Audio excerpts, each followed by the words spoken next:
আজকে আসলে কিছু কথা বলতে চাইছি আর কি সাকিব আল হাসানের নিয়ে। আসলে আমিও সাকিব আল হাসানের ফ্যান, ভালো ক্রিকেটার।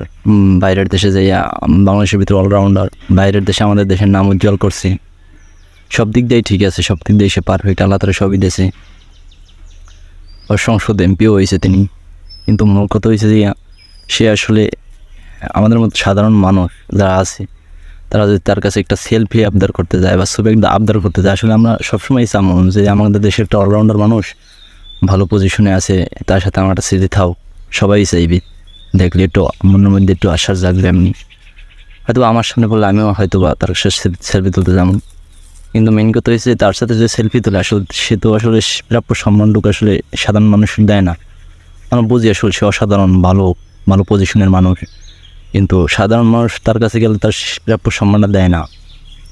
সে আসলে তার মতো, সে বোঝায় বাংলাদেশের সব, আসলে সে সেভাবে নিজেকে করতে চায়। সাধারণ মানুষের তার কাছে কোনো মূল্যই নেই। সবশেষে আমি একটা কথাই কইতে চাই, আসলে আমি এমন এই একটা কথা শুনছি, এমন একটা কথা শুনছি যে দেশটা শোন যে আমাদের মনে করেন যে সবাই উপকার করে বর্তমানে সংসদ এমপি, তার মধ্যে আজ পর্যন্ত এরকম কোনো হিংসাতে আমার কিছুই দেখতে পারিনি। সেও তো একজন সেলিব্রিটি, কিন্তু আমি শুনছি তার গায়ে নাকি সাকিব আল হাসান এক সময় হাত তুলছে। আপনার ভিডিওটা দেখতে পারেন, দেখেন।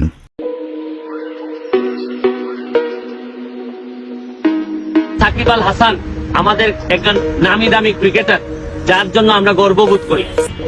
উনি আমি সেদিন যেদিন সে আমারে মারতে আসছিল, আমি কাউরে বলি নাই। আমি মনে করছি থাকুক, আল্লাহর কাছে বিচার দিছি যে এই ধরনের বাংলাদেশ ক্যাপ্টেন্সি পর্যন্ত ক্রিকেটের ক্যাপ্টেন হিসাবেও সে মনে করলাম যে এই ধরনের মানুষ যদি বেয়াদব হয় তাহলে তারপরে আর বিচার দেওয়ার জায়গা থাকে না। আজকে আমার মনে হয়েছে দুই এক কথা বলা দরকার।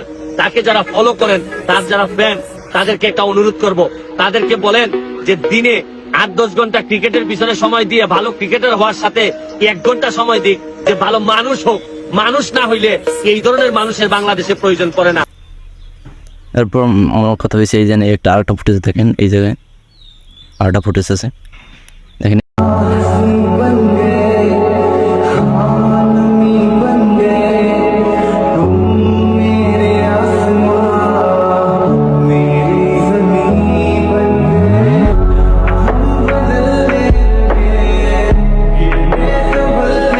এতটা হিংসা আর এতটা করলে আমার মনে হয় যে সাকিব আল হাসানের বয়কট করা দরকার।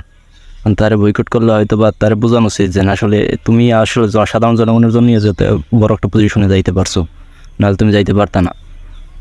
তোমার এই সাধারণ জনগণ, সাধারণ মানুষই তোমার উপর উঠাইছে, হয়তো তুমি উপরে উঠতে পারতা না। এটা আসলে তারা বোঝানো উচিত। আমার মনে হয় যে সাকিব আল হাসানের ফ্যান যারা আছে আসলে তোমার মাইন্ডে নেওয়া না কেউ। ভাই তোমরা আসলে দেখো তোমাদের বিবেচনায় তোমার মাথায় খিলাম। সে আসলে সব মানুষের আজকাল ধরো তুমি তার ফ্যান, আজকে তার সাথে খারাপ ব্যবহার করছে, তুমি আরেকদিন তোমার সামনে পড়বে, তুমি যাবা তার কাছে সেলফি তুলতে, কেন তোমার আবার সুপার দিয়ে বয়। এটা অসম্মানের জায়গা না? আমরা সাধারণ মানুষ দেখি আমার কোনো সম্মান ইজ্জত কিচ্ছু নাই, মারে সবার সামনে বইয়া ধাক্কা ধাক্কি সেলফি তুলতে দেবে না, চুপ আর উড়াইয়া থাবর স্বরূপ, এগুলো তো ঠিক না। তা আমার মনে হয় যে তার বোঝানো উচিত যে সাধারণ জনগণের মাধ্যমেই তুমি এইটাই ধরতে পারছো, এটা সাধারণ জনগণের উচিত আমার মনে হয়। ভাই আমার যদি আমি একজন ফ্যান সাকিব আল হাসানের, কিন্তু আজকে এই ভিডিওটা দেখে আসলে আমার অনেক খুব আঘাত খেয়েছি, খারাপ লাগছে। চিন্তা করলাম অনেক কোনো সময় ভিডিও বানাই না, তারপর আজকে একটা ভিডিও বানাইলাম। দেখুন আমার মনে হয় যে সাকিব আল হাসানের বয়কট করাটাই বেটার। তারা আসলে বোঝানো উচিত যে সাধারণ মানুষের একটা মন আছে, ইজ্জত আছে, সম্মান আছে, এই প্রাপ্য সম্মান তাদের দেওয়া দরকার। এটা অবশ্যই আমার মনে হইলো যেটা আর কি শেয়ার করলাম। দেখেন সে আসলে এই যে বেস্টের সমান আর এই ছেলেটা, এই ভাই এদের সাথেই করছে এমন না, এর আগে পরেও সে অনেকবার করছে, কিন্তু সে শুধরায় নেই, সে একের পর চালাই যাইতে আছে। আসলে সম্মানটা সে মনে করে যে আল্লাহ সব দেশে, দেশটাই তাহার। এদের আসলে বোঝানো উচিত, ঠিক আছে? এটা সে না বোঝাইলে আসলে সে বুঝবে না কোনো সময়। কিছু কিছু মানুষের শিক্ষা দেওয়া দরকার।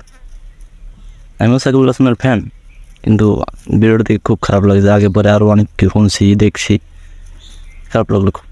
দেশের একজন অলরাউন্ডার মানুষই, সম্মানিত মানুষই আসলে এতটা খারাপ ব্যবহার করবে ভাবতে পারি না আসলে।